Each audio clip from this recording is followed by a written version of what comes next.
G'day, and welcome to some Chillout 3D modeling. Today, I'm going to be making a robot teacup. Allow me to put on the music and enjoy. As always, you should start with your reference images. In this case, I found this beautiful picture of a really nice cup of tea. To create the main body of the cup, I used a single line of vertices to create a single edge of the whole object. And then I applied a screw modifier. This can be used to make like ropes or screws or all sorts of different things, but it's really nice for making cups because it creates a perfect circle of your edge all the way around.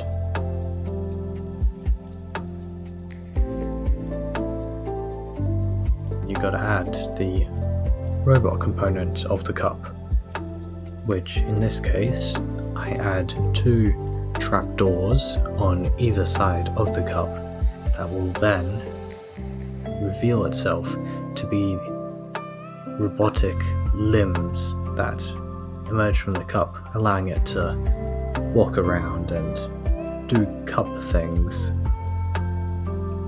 Now, we can't just leave a hole in the cup, so I cover that up. It'll be our little secret. This model, unlike my other models, isn't a low poly model. This one I've made to be used with a subdivision surface modifier to have an adjustable resolution depending on how close or far away you are to the object in question. But it has a relatively high poly count and isn't made for games but rather for a little animation. You saw earlier I was attempting to do a trapdoor design where I was thinking of having the little side panels open up, revealing legs that'll pop out through there. But then I realized that that's hard. So I switched it out to making the panels the actual legs themselves, having a hinge on the side of the leg and a few joints behind it allow the entire thing to pop out and retract really well. I'm actually rather happy with how that turns out. Now, I'm not an engineer, and I'm not that smart either, but legs tend to attach to things, and as you may notice, these legs aren't attached to anything. I'm leaving that as it is, just to provide a little more cartoony aspect to the model, and it allows for more freedom when animating. Don't have to worry about it having to connect to internal mechanisms. You can just have it move and be attached through imaginary means.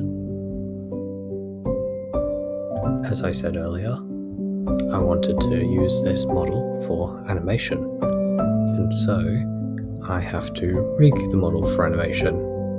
This involves adding a skeleton, giving the model bones. I'm adding bones to the T to allow it to move.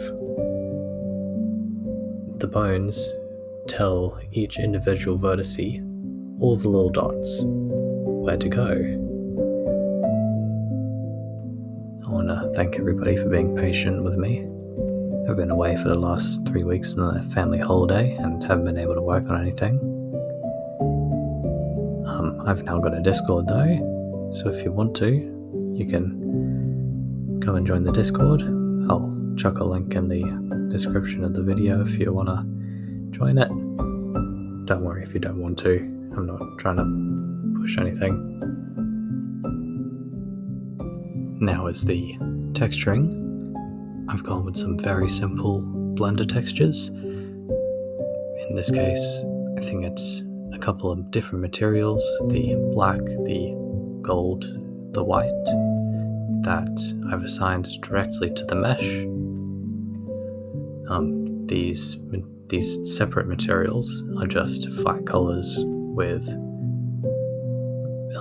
static values for the metallic roughness maps and all that. It's very simple to do, and if you've got Blender and you're new to it, it's a very easy way to start learning.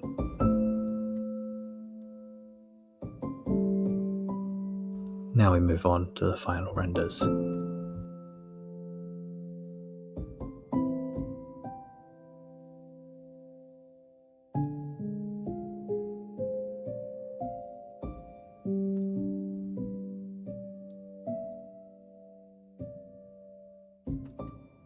Thank you very much for watching. Have a good night.